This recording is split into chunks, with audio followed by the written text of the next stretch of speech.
एक क्रिश्चियन हैं और कभी रात को प्रार्थना नहीं करते, तो आपके खिलाफ जो शैतान की वेदियां बनी हैं वो कामयाब होंगी और आप फेल होंगे, चाहे आप क्रिश्चियन हैं। प्रभु यीशु मसीह ने क्या कहा? लिखा, जब प्रभु यीशु मसीह मुर्दों में से जी उठे और 40 दिन प्रीच किया, और 41वें दिन जब वो एक पहाड़ के ऊपर थे तो परमेश्वर ने उठाए गए और परमेश्वर ने अपनी इंस्ट्रक्शंस दी। और लिखा, जब वो पहाड़ पे जा रहे थे तो 500 चेलों के करीब वहां पे लोग थे। 500 लोगों को परमेश्वर दिखाई दिए थे। समझ आ रही है कि नहीं? कितने लोग थे? और परमेश्वर ने कहा था कि मैं तुम्हें आज्ञा देता हूं यरूशलेम को मत छोड़ना जब तक तुम्हें पिता की प्रतिज्ञा जो है वो पूरी होती दिखाई नहीं देती। जब तक तुम पवित्र आत्मा का बपतिस्मा ना पाओ तब तक यरूशलेम को मत छोड़ना। कितने लोग थे वहां पे? 500। 500 लोग चले गए। कहां पे? वेट करने के लिए। कहां पे चले गए? जहां प्रार्थना होती थी। और 500 लोग वहां पे प्रेयर कर रहे हैं। एक दिन, 2 दिन, देखा कुछ नहीं हुआ, 100 निकल गए। तीसरा दिन, चौथा दिन, अच्छा कुछ नहीं हुआ, प्रेयर ही करी जा रहे, कुछ नहीं हुआ, 100 और निकल गए। छठवां दिन, 7वां दिन, 8वां दिन, कुछ नहीं हुआ, 100 और निकल गए। कितने रह गए? 200।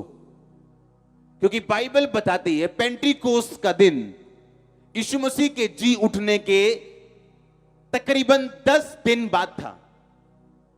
लेकिन चेलों को यह मालूम नहीं था कि वो पेंटिकोस्ट के दिन पवित्र आत्मा उतरेगा या कब उतरेगा। लेकिन अगर आप बाइबल की स्टडी करें तो वो 10 दिन के करीब टाइम बनते हैं। 120 रह गए 10 दिन बाद। बाइबल कहती है इजरायली लोगों को श्राप देने के लिए किसको बुलाया था? बिलाम को। बिलाम को बोले हम तुझे पैसा देंगे, तुझे इतना सोना देंगे, चांदी देंगे, आ और कुछ लोगों को श्रापित करना है। और बिलाम के मुंह से अगर श्राप निकला तो वो श्राप घटित होता था, अगर आशीष निकली वो आशीष पूरी होती थी। और उन लोगों को मालूम था कि अगर बिलाम के मुंह से इजरायलियों के लिए श्राप निकला तो इजरायली हमसे जीत नहीं पाएंगे।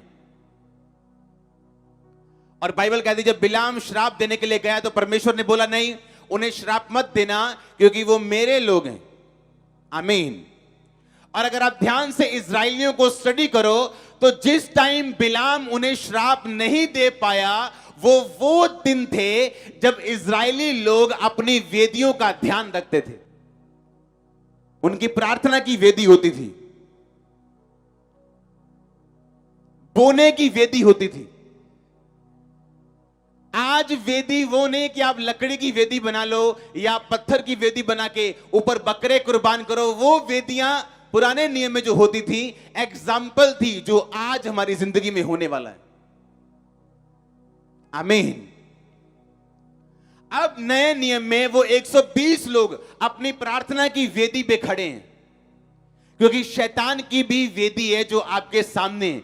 और उस वेदी का काम यह है कि जो कुछ परमेश्वर ने आपकी लाइफ पे डिक्लेयर किया या जो परमेश्वर करना चाहता है वो आपकी लाइफ में कभी ना हो। आप नाम के जितने मर्जी बड़े बिशप क्यों ना हो, जितने मर्जी बड़े प्रेरित क्यों ना हो, प्रॉफिट क्यों ना हो, अगर आपकी वेदी कमजोर है या ब्रेक है या टूटी हुई है तो आप शैतान के सामने खड़े नहीं रह सकते हो। परमेश्वर ने कहा जो तू बोता है वो तू काटता है।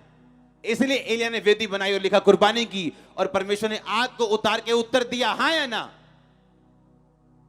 हालेलुया। परमेश्वर ने कहा तुम प्रार्थना की वेदी को बनाओगे जब तक तुम्हें पवित्र आत्मा स्वर्ग से नहीं उतरता। और दूसरे लोग भाग गए और लिखा 120 लोग थे जिन पे पवित्र आत्मा उतरा, जबकि उतरना चाहिए था 500 लोगों के ऊपर। यह स्वर्ग से निर्धारित नहीं था कि मरियम गर्भवती होगी, पर धरती पे आपका रिस्पांस परमेश्वर के वचन के लिए क्या है निर्धारित करता है आप आगे कहां जाएंगे। आप अपनी वेदियों को बिल्ड करते हो, बनाते हो, उन्हें प्रार्थना की वेदी को बनाते हो, फास्टिंग की वेदी को बनाते हो, एक डिसिप्लिन लाइफ आप जीते हो। बीज की वेदी, प्रार्थना की वेदी, बाइबल रीडिंग की वेदी आपकी टूटती नहीं और परमेश्वर के सामने आप हो।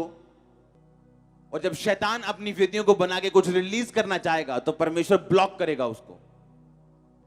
बाइबल कहती कोई मांसाहारी पक्षी उस स्थान का रास्ता नहीं जानता, किसी गिद्ध की दृष्टि उस पर नहीं पड़ती। किस पे? जो व्यक्ति प्रार्थना के पीछे छुपे रहते हैं। आप रास्ते खुलते हुए नहीं देखते हो जब तक वर्ड ऑफ गॉड पे नहीं चलते हो। आप वो प्रोफेसी जो परमेश्वर ने दी थी कि तुम पवित्र आत्मा का बैप्टिज्म पाओगे, उसके लिए प्रार्थना की जरूरत थी, वेदी की जरूरत थी। वो बैठे नहीं, 120 लोग बैठे रहे, बाकी उठ गए।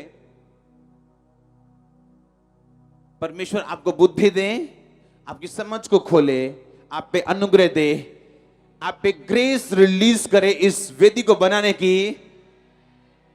और आमीन, जितना लंबा ब्लेसिंग उतनी लंबी।